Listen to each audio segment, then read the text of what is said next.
por sus hijos, lloren por la ciudad, lamentense, porque van a venir cosas duras.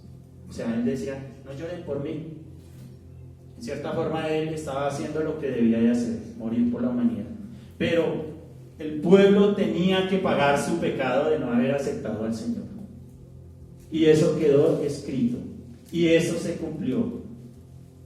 Cada tilde, cada jota, cada letra se cumplió. Y también en Apocalipsis habla sobre ese tema, sobre lo que ha de venir en la gran tribulación. Hay de aquellas las que estén encinta. Hubieran muchos querido no haber nacido y la muerte huirá. Lo más triste es que ya está cerca el tiempo y la gente no se quiere apercibir, porque estamos en tiempos apocalípticos, tiempos finales. La maldad cada día es peor. Los ladrones y los asesinos parecen hienas que se van a tragar a los demás animales. Yo veo en las noticias con mi esposa y me da tristeza ver cómo la humanidad se está perdiendo. Cada día más degradación. Digo, Señor, ¿qué será de mis hijos, de mis nietos, de mis generaciones? Estamos en tiempos finales y la gente no se apercibe. Cada día más se apartan de Dios. Lo que decía ahora un momento, ya ni siquiera miércoles, jueves y viernes santo lo hay. Es semana de parranda, semanas de fiestas. Ya ni siquiera van a la iglesia a escuchar, a aprender, a recordar, y a que ese corazón diga, hombre, de verdad estamos haciendo mal, reconocer nuestro pecado. Ya no. Cada día más la humanidad, la sociedad se pierde. Con tristeza lo vemos. Cuando venga Cristo por su iglesia nos iremos con Él. Pero hay de aquellos que no han recibido a Jesús. Hay de aquellos que no están escuchando la voz de Dios hoy, que todavía se puede predicar. Hay países donde no se puede predicar, no se les puede anunciar lo que está sucediendo y lo que va a suceder. Y nosotros que somos privilegiados no aprovechamos el tiempo. La muerte de Jesús ya había sido profetizada en Isaías 53:12.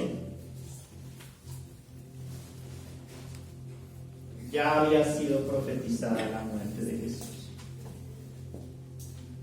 Vamos a verlo ahí para que recordemos.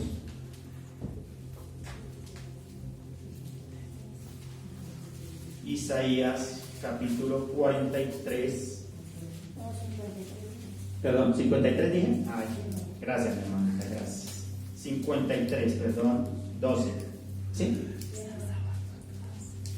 Vamos a ver que ya estaba profetizada la muerte. Dice, por tanto yo le daré parte con los grandes, y con los fuertes repartirá despojos, por cuanto derramó su vida hasta la muerte y fue contado con los pecadores, habiendo él llevado el pecado de muchos y orado por los transgresores. Gracias, hermano. Vemos aquí que en Isaías ya el profeta, uno de los verdaderos profetas, no los que se levantan hoy en día. Vale la pena la reabundancia, volver a recordar que no hay profetas hoy en día, que todos están en las Escrituras. Esos hombres que profetizan de su propio corazón, que si no se arrepienten y no se dan de cuenta de lo que están cometiendo, van a ser condenados. Porque hasta Juan, dice la Escritura, que fue el último profeta. No hay más profetas. Esos que le dicen a usted que le van a dar casa, carro y beca y que venga para acá, están haciendo mercadería del Evangelio. Y el Evangelio, dice la palabra de Dios, que no es para que hagan negocio. No es para que vean como una fuente de ganancia, dice el apóstol Pablo. Por eso es importante escudriñar las Escrituras, porque dice el Señor, mi pueblo se perdió por falta de conocimiento. Y para ellos que tenemos que venir a congregarnos, a escudriñar las Escrituras, aprender a buscar a Dios verdaderamente, porque hoy en día van a las mega iglesias que les hablan de prosperidad y tristemente están haciendo mercadería del Evangelio. No les están enseñando lo que es el pecado y la santidad. No les están enseñando lo que está por venir. Y la gente se va a ir al infierno. Se van a perder las almas porque no quieren buscar de Dios. Hoy, un día en el año, Viernes Santo, que era de los más sagrados, por lo menos cuando yo era pequeño, para mí era de que desde el miércoles a mediodía no podían ni jugar, ni gritar, ni colocar música, ni barrer. Era como el día de reposo, que no se podía hacer nada antes en la ley. Desde el viernes estaban en el día de la preparación. Se llamaba el viernes el día de la preparación para el día sábado, que era el día de reposo. Y nosotros, aunque no debe ser una Semana Santa, por lo menos había ese temor de esos días. Pero hoy en día, ¿qué está haciendo el mundo? ¿Qué está haciendo la gente?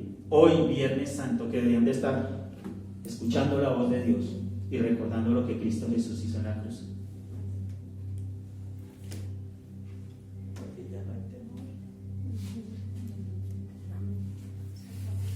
Dice, la muerte de Jesús ya había sido profetizada ahí en Isaías 53:12, Lucas 23:33, ahí donde estábamos en Lucas, nuevamente volvemos, 23.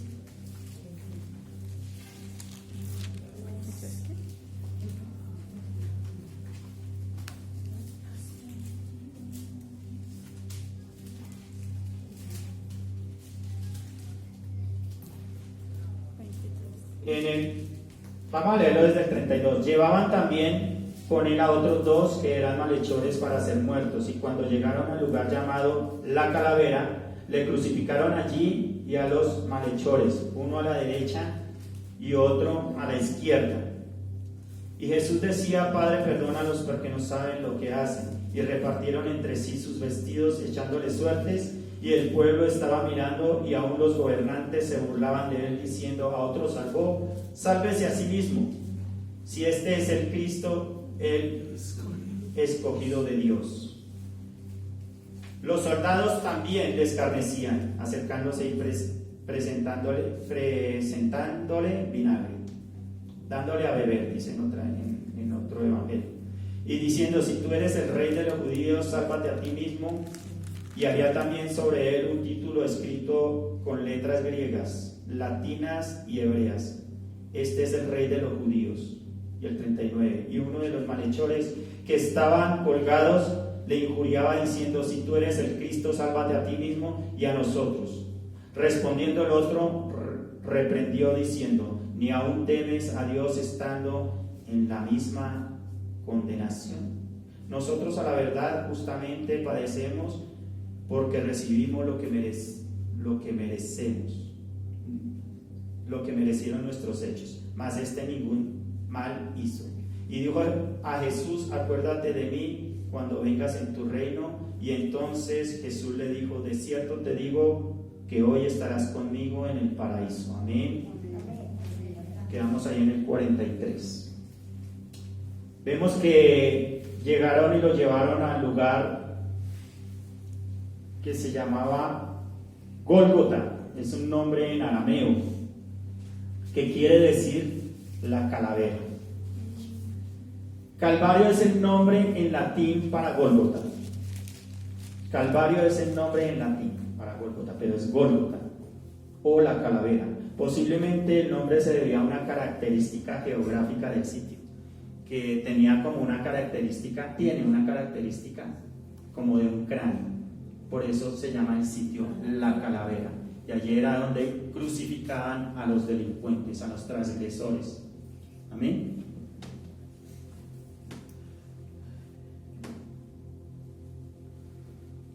El 41 y 42. Un malhechor reconoce su condición, que merecen la muerte, mientras otros se burlaban del Señor. Este malhechor reconoció que Jesús viviría y reinaría y quería ser salvo, y lo logró. Ahí en el capítulo 23, 43 que lo acabamos de leer.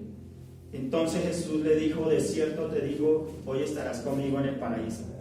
Oiga, este hombre sí fue sabio. ¿Cuánta gente le falta entendimiento hoy en día? Y corren tras los gobernantes y los religiosos buscando una salvación. Y no se dan cuenta que la salvación está cerca, aquí, en las Sagradas Escrituras. Cuando se predica desde Jesucristo, del Evangelio del Salvador, uno solo. Hay un solo intercesor entre Dios Padre y la humanidad, y ese se llama Jesucristo. Aleluya, aleluya, gloria a su nombre. Nosotros tenemos que aprender que no hay otro Salvador, no hay religión que salve, no hay hombre que salve, solo Jesucristo. Por Jesucristo hay salvación, y este hombre lo entendió. Este hombre le dijo: Señor, acuérdate de mí, acuérdate de mí. Reconozco, él dijo, reconozco. ¿Y qué dice la Escritura? Si confesares con tus labios y creyeres en tu corazón que Jesucristo es el Señor, serás salvo, y si no, serás condenado. Amén. De tal manera amó Dios al mundo, que ha dado a su Hijo unigénito, para que todo aquel que en él crea no se pierda, mas tenga vida eterna. Es por Jesucristo que somos salvos. No es porque yo soy pastor, o porque soy sacerdote, o porque soy papa, o porque yo sigo a fulano o a sutano. Es porque yo he recibido a Cristo en el corazón, así como este hombre. Este hombre reconoció su pecado, lo confesó ahí en ese momento, dijo: yo merezco estar aquí, yo merezco. Pero sin embargo dijo: Señor, me arrepiento, acuérdate de mí, ten misericordia de mí. Hoy es el tiempo. Hoy es el tiempo que nosotros podemos decirle: Señor, perdóname. Perdóname porque he puesto la mirada en las religiones, he puesto la mirada en los hombres, y no he puesto la mirada en ti, Jesús, porque tú eres el único y suficiente Salvador personal de nuestras vidas. Dice la palabra de Dios: yo toco la puerta y llamo. Si alguno oye mi voz y abre la puerta, entraré a él y cenaré con él y él conmigo. Y está hablando de esa relación personal que Dios quiere tener con nosotros. Cuando recibimos a Jesús en nuestros corazones y nacemos de nuevo, el Espíritu Santo viene y mora con nosotros. Ya nosotros no estamos endemoniados como hoy en día dicen muchos, que lamentablemente predican la palabra de Dios, pero no la predican correctamente. No pueden dos fuentes de agua correr por un mismo río, por un mismo sitio, dice la Escritura. O eres de Dios o eres del mundo, o eres del diablo. Así de sencillo. Si eres de Dios, ya no practicas el pecado. No quiere decir que no pequemos, pero lo que quiere decir es que no practicamos el pecado. No estamos constantemente practicando el pecado. Cada día nosotros estamos diciendo: Señor, perdónanos y ayúdanos, Espíritu Santo. Perdón de pecados por medio de Jesucristo. Y el ayudador y el consolador, nuestro amigo, es el Espíritu Santo, el cual mora en nosotros. Amén. Si es que está en nosotros. Porque hay trigo y cizaña en la iglesia. ¿Cuántos en las iglesias están destruyendo y no construyendo? Están enseñando cosas que no son de Dios. Y echan demonios por todo lado. Como si el diablo fuera omnipresente, pudiera estar en todo lugar, omnisciente. Y el único todopoderoso se llama Dios. Aleluya. Dios Padre, Dios Hijo, Dios Espíritu Santo. Amén. Él es el único que puede estar en todo lugar. Pero ven al diablo en todas las... Yo no me explico por qué en las iglesias cristianas se echan tanto fuera demonios. Si un cristiano que ha nacido de nuevo no puede tener al diablo adentro. El Espíritu Santo que mora dentro de nosotros nos reargulle de pecado. Si estamos siendo amargados, si estamos haciendo cosas indebidas, estamos gritando, estamos peleando, nos dice: tienes que bajar el tono de voz, tienes que dejar de gritar, tienes que dejar de ser vulgar, tienes que dejar de emborracharte, tienes que dejar de ser mujeriego. Todo eso nos dice el Espíritu Santo. Y empieza uno a morir, a apartarse del pecado. Ese es el nuevo nacimiento. Ese es el nuevo creyente, el verdadero creyente, mis hermanos. No es el título de pastor, no es el título de cristiano, no es porque yo voy a una iglesia X o Y. No, es porque Cristo mora en mí, porque el Espíritu Santo dentro de mí cada día me lleva a la santidad, y yo le estoy permitiendo a Él que haga su obra en mí hasta que el día es perfecto. ¿Cuándo es perfecto el día? Cuando me vaya a reinar con Cristo Jesús. Somos transformados en un abrir y cerrar de ojos, dice el Señor. Entonces, hermano, aprendamos a escuchar la voz de Dios, porque muchos están siendo engañados en las iglesias. Hay mega iglesias llenas hoy en día, pero la mayoría se van a perder. La gran mayoría se van a perder. porque no escudriñan las escrituras y porque están siguiendo a un hombre y están idolatrando a un hombre. Unos idolatran imágenes y otros idolatran a los hombres, y eso también es pecado. Idolatrar a un pastor es pecado. Nosotros los pastores somos servidores de ustedes.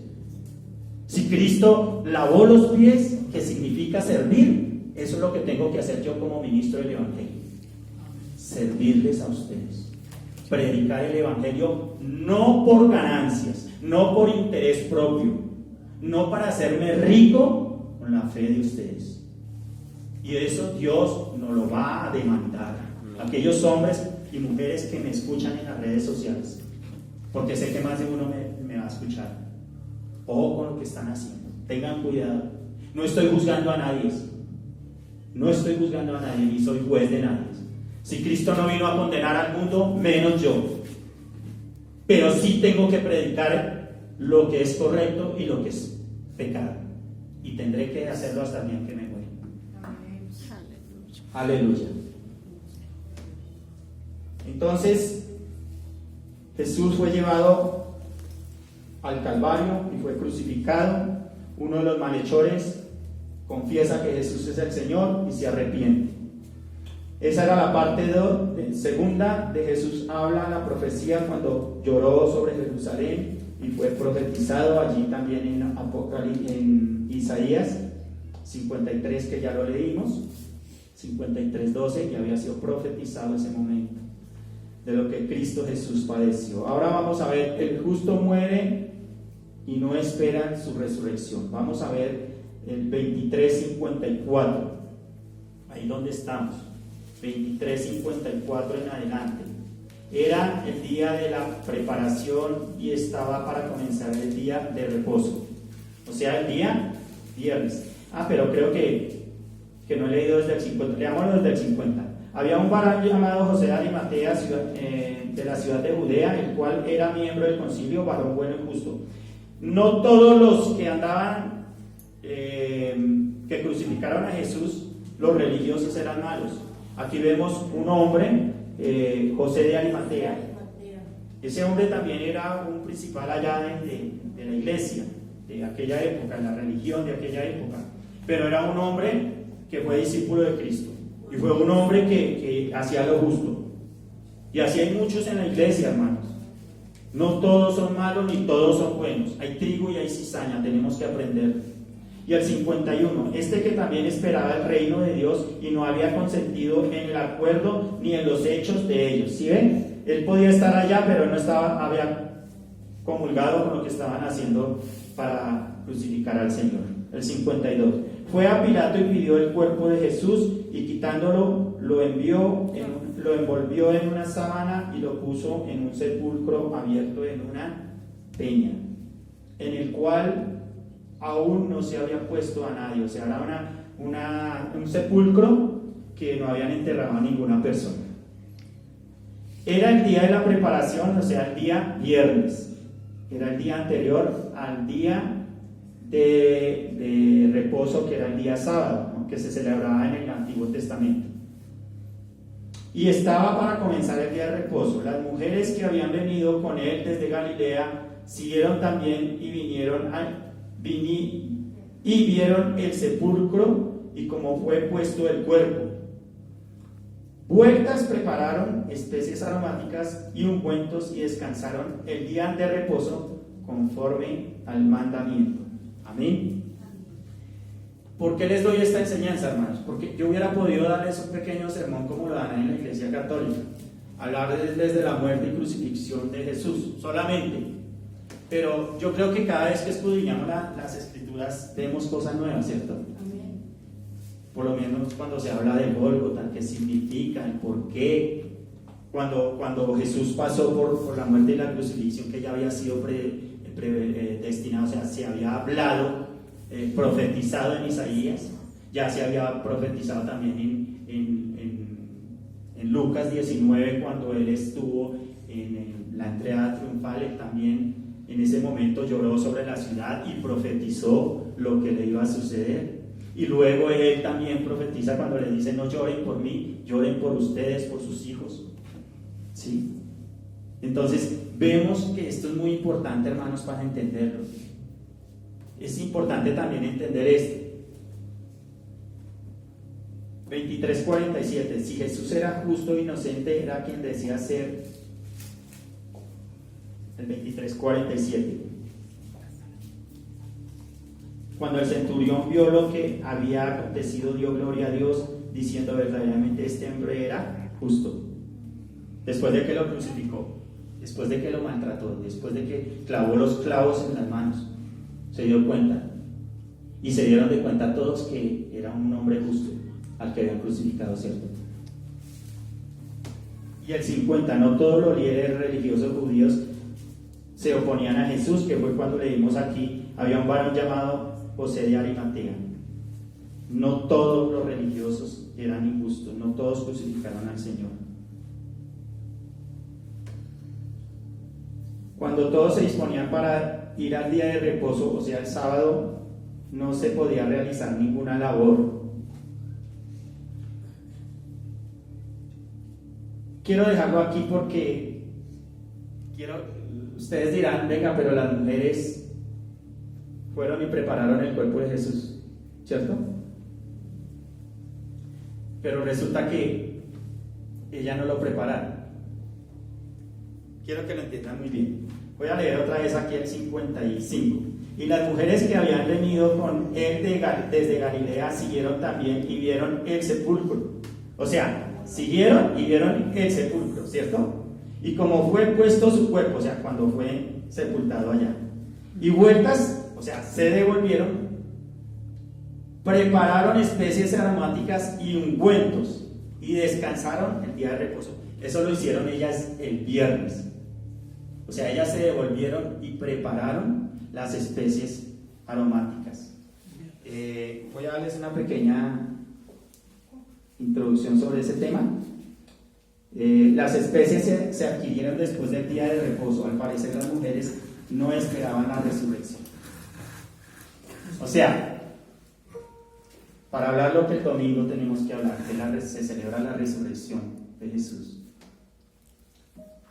Tenemos que recordar que las mujeres fueron a preparar los ungüentos, los tenían ya preparados, y fueron el día domingo para ungirle, para cubrirle. Y miren, ¿para qué se utilizaban las especies? Se usaban para retardar la putrefacción del cuerpo y para atenuar el olor. Ustedes dirán, ¿pero qué es atenuar? O sea, para disminuir el olor. ¿Sí? Es hasta importante esto, porque a veces uno escucha palabras y no sabe ni qué significan. Y de eso sacan una doctrina, hermanos, y le sacan plática a la gente, porque así somos nosotros. Somos muy ignorantes y muy pecadores.